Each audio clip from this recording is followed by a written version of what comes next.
자, 여러분 반갑습니다. 8강 한번 보시겠습니다. 8강에서는 부동산의 분류에 있어서 협의의 부동산과 광의의 부동산을 좀 더 구체적으로 한번 살펴보도록 하겠습니다. 먼저 협의의 부동산이라는 것은 토지 및 그 정착물로서 민법 제99조 1항에서 얘기하고 있는 것을 말합니다. 자, 여기서 얘기하고 있는 토지, 즉 토지의 소유권은 정당한 이익이 있는 범위 내에서 토지의 상하에 미친다. 이미 입체 공간에 영향을 미친다는 것을 알 수가 있죠. 그죠? 자, 이것은 민법 212조에 나와 있는 것입니다. 민법 제 212조에 보면은 토지는 정당한 이익이 있는 범위 내에서 토지의 소유권은 정당한 이익이 있는 범위 내에서 토지의 상하에 미친다. 이렇게 되어 있습니다. 자, 그래서 정당한 이익이 미치는 범위라 했죠. 그죠? 정당한 이익이 미치는 범위라는 것은 사적 지중공간과 사적 공중공간이 되겠죠. 그래서 그 토지의 상하에 미친다. 이렇게 되어 있습니다. 과거 시험에 아주 오래된 시험이지만은 정당한 이익이 미치지 않는 범위까지 토지의 소유권이 미치지는 않는다. 이렇게 나온 적이 있습니다. 맞죠? 그죠? 그렇기 때문에 이렇게 낼 수도 있지만 정당한 이익이 있는 범위 내에서 토지의 상하에 미친다고 이렇게 얘기도 할 수가 있지만 반대로 정당한 이익이 미치지 않는 범위까지는 토지의 소유권이 토지의 상하에 미치지 않는다. 이렇게 해도 맞습니다. 그 다음 두 번째, 미채굴의 광물은 광업법상 국가에서 광업권을 부여하도록 되어 있기 때문에 개인의 소유권이 미채굴 광물에까지는 미치지 않는다는 걸 꼭 기억하셔야 되겠습니다. 자, 그 다음 이제 정착물이 무엇이냐? 정착물이라는 것은 토지에 어떻게 지속적으로, 그죠? 토지에 지속적으로 부착되어서 이용되는 것을 갖다가 정착물이라고 합니다. 토지와 독립된 것, 즉 정착물 중에서 토지와 독립된 것이 있죠. 대표적인 정착물로서 건물이 있습니다.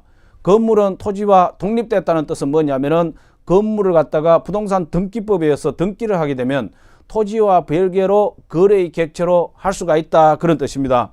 그 다음에 임목도 마찬가지로 이 토지 위에 써 있는 수목의 집단을 갖다가 임목에 관한 법률에 가지고 등기를 하게 되면, 보존 등기를 하게 되면 임목이 되죠. 즉 수목이었는데 나무 숫자에다가 나무목입니다. 즉 그냥 흔히 얘기하는 나무 숲이다. 이렇게 보시면 됩니다. 이 상황에서는 수목인데 이것을 임목에 관한 등기법에 의해서 등기를 하게 되면 뭐가 된다고요? 임목이 된다. 그 얘기예요. 자, 그래서 얘는 호적에 오르지 않은 것이고 임목은 호적에 오른 것이다. 이렇게 생각하면 되겠죠. 그죠? 그래서 임목에 같은 경우에는 토지와 별개로 독립해서 거래할 수가 있습니다. 그 다음에 명인 방법을 갖춘 수목의 집단 있지 않습니까? 자, 이런 수목들이 있으면 여기에다가 줄을 이렇게 쳐서 여기다 폐찰 같은 걸 달아가지고 이름을 쓰고 그 다음에 누구라고, 그죠? 이름을 쓰고 전화번호를 적어 놓는다든가 이렇게 했을 때 이것이 바로 명인 방법을 갖춘 것이죠. 왜? 누가 보더라도 명확하게 인식할 수 있다. 인식할 수 있는 방법으로서 누구의 것인지 충분하게 파악할 수 있도록 만들었다는 것이죠. 그래서 새끼줄을 쳐서 여기다가 폐차를 이렇게 달아가지고 누구 것이라고 해놓을 수도 있고, 아니면 여기다가 나무 껍질에다가 페인트 칠을 해서 누구 것이라고 표시할 수도 있겠죠. 그죠? 자, 이런 식으로 명확하게 인식할 수 있도록 그 방법을 써서 이루어진 그러한 수목의 집단, 이런 것들은 별도로 독립해서 거래할 수 있습니다. 토지와 별개로. 그 다음에 이제 정당한 권한에 의해서 타인의 토지에서 재배되고 있는 농작물, 자, 농사를 짓는데 타인의 토지를 임대차 계약 체결해 가지고 농사 짓고 있을 때, 즉 그 수확 농작물이 다 크면 이제 수확하겠죠. 그죠? 그 농작물을 갖다 수확해서 그 토지와 별개로 거래할 수 있겠죠. 이런 것들이 바로 정착물 중에서 토지와 독립된 것이다. 이렇게 보시면 되겠습니다. 물론 정착물 중에서 독립되지 않은 것들도 있겠죠. 그죠? 바로 담장이라든가 고가 도로라든가 이런 것들은 독립된 것이라고 볼 수가 없습니다. 자, 그러면 정착물의 구분 기준은 어떤 것들이 있는가? 자, 여기 제목 위주로 보시면 됩니다. 부착 방법에 따라서도 정착물이 될 수도 있고 안 될 수도 있습니다. 즉 일반적으로는 토지나 건물에 부착된 물건은 정착물로 볼까요? 보지 않을까요? 정착물로 봅니다. 즉 그런데 반드시 이 전제가 되는 게 뭐냐면은 제거를 하게 되면은 그 정착물을 제거하게 되면은 제 기능을 못할 경우에 정착물이다 이렇게 보는 것입니다. 예를 든다면 건물의 전기 배선을 없애버린다든가 상수도 파이프를 갖다 제거를 시켜버린다든가 이렇게 하면은 건물로서의 역할을 못하겠죠, 그죠? 그럴 때는 정착물이 된다 이렇게 보시면 되고, 그 다음에 이제 물건의 성격, 즉 조화와 적응의 정도에 따라서도 정착물의 구분을 하는 기준이 됩니다. 예를 든다면 건물의 창틀 등의 부동산의 특정 위치라든가 아니면 특정 용도에 맞도록 제작된 경우에는 정착물이다. 창틀에 만약에 커튼을 이미 맞춰 가지고 짜져 있는 상황이다, 그죠? 샤시 같은 거 있죠, 그죠? 그런 것들은 정착물로 간주한다는 것이죠. 자, 특정 위치, 그 다음에 특정의 용도에 맞도록 이미 제작이 된 경우입니다. 그럴 경우에는 정착물로 봅니다. 자, 그 다음에 이제 세 번째, 당사자의 설치 의도에 따라서도 정착물이 될 수도 있습니다. 즉 의도적으로 설치를 했을 것으로 추정되는 경우에는 정착물로 본다는 것이죠. 그 다음에 네 번째, 거래 당사자가 합의에 의해서도 정착물로 할 수도 있다는 것이죠. 예를 든다면 임차인이 설치한 물건 같은 경우는 원칙적으로 당신이 설치했으니까, 집주인이, 그죠?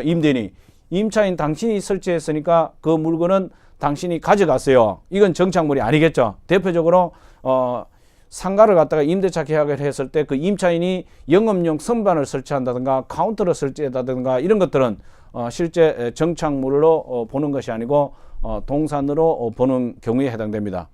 그 다음에 이제 주물과 종물의 구분에 따라서도 달라집니다. 즉 주된 물건과 그 다음에 종된 물건, 종된 물건, 즉 따라간다는 것이죠. 주물과 종물이 있으면은 이게 시계와 시계줄이라고 보시면 되겠죠. 자, 이런 식으로 일반적으로 정착물은 부동산의 종물에 해당된다. 즉 토지의 종물에 해당된다. 자, 토지가 있으면 여기에 건물을 지었다. 그러면 이 건물은 토지를 매각할 때 같이 매각되는 것이 일반적이다. 이렇게 보시면 되고, 또 예를 든다면 또 이렇게 단독주택이 있는데 여기 담장이 이렇게 쳐져 있다. 그러면 이 건물 파면 이 담장까지 같이 매각되는 것이 원칙이겠죠, 그죠? 그래서 일반적으로 정착물은 부동산의 종물에 속한다. 이렇게 보시면 되겠습니다. 자, 그 다음에 이제 복합부동산입니다. 복합부동산이라는 것은 토지와 건물이 결합된 상태입니다. 토지와 건물이 결합된 상태로서 부동산 활동의 대상으로 삼는 경우입니다. 자, 주의하셔야 될 것은 복합부동산은 토지와 건물 자체가, 그죠? 결합된 상태지 않습니까? 이 토지와 건물, 이 부동산 자체가 같이 붙어 있다, 그 얘기죠. 결합된 상태에서 부동산 활동의 대상이 되는 것이고, 즉 거래의 대상이 될 수도 있습니다. 토지와 건물을 같이 팔 수도 있겠죠. 아니면 감정평가를 할 때 같이 묶어서도 할 수 있겠죠. 자, 이런 식으로 부동산 자체가 결합된 상태에서 부동산 활동의 대상이 되면 복합부동산이라 합니다. 자, 구분하셔야 될 것은 복합 개념의 부동산과 복합부동산은 같아, 다릅니다. 복합 개념의 부동산이라는 것은 부동산 자체를 무형적 청물, 즉 무형적 측면인 법률 경제적 개념과 그 다음에 유형적 측면인 기술적 개념으로 바라보는 부동산이 바로 복합 개념의 부동산입니다. 복합 개념의 부동산이고, 복합 부동산은 부동산 자체가 결합된 상태에서 부동산 활동의 대상이 된다 했죠.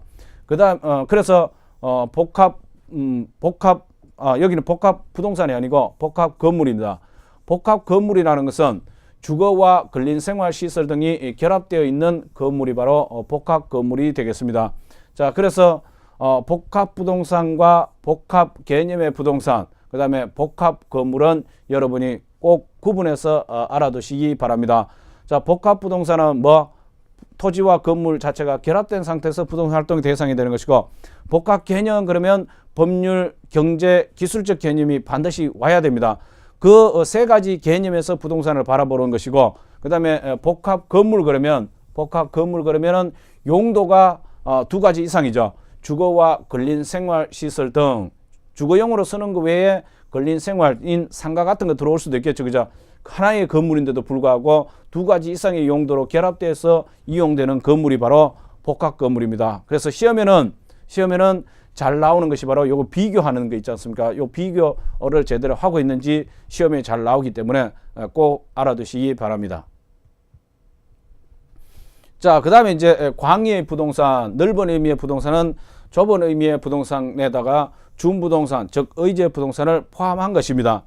협의의 부동산이 뭐가 있다고요? 토지 및 그 정착물이랬죠. 그죠? 민법 99조 1항을 얘기하는 것이고, 광의의 부동산은 민법 제99조에서 얘기하고 있는 토지 및 그 정착물 외에 부동산에 준하는 거 뭐가 있죠? 준부동산 옆 밑에 잘 나와 있죠. 그죠? 공장재단, 광업재단, 그 다음에 임목, 선박 20톤 이상, 그 다음에 항공기, 자동차, 그 다음에 건설기계, 이걸 우리는 다른 말로 중기라 그러죠. 그 다음에 광업권, 어업권, 이런 것들은 등기, 등록이라든가 이런 부동산과 유사한 공시 방법을 취하기 때문에 부동산에 준한다 또는 부동산으로 본다 해서 준부동산 이렇게 부릅니다.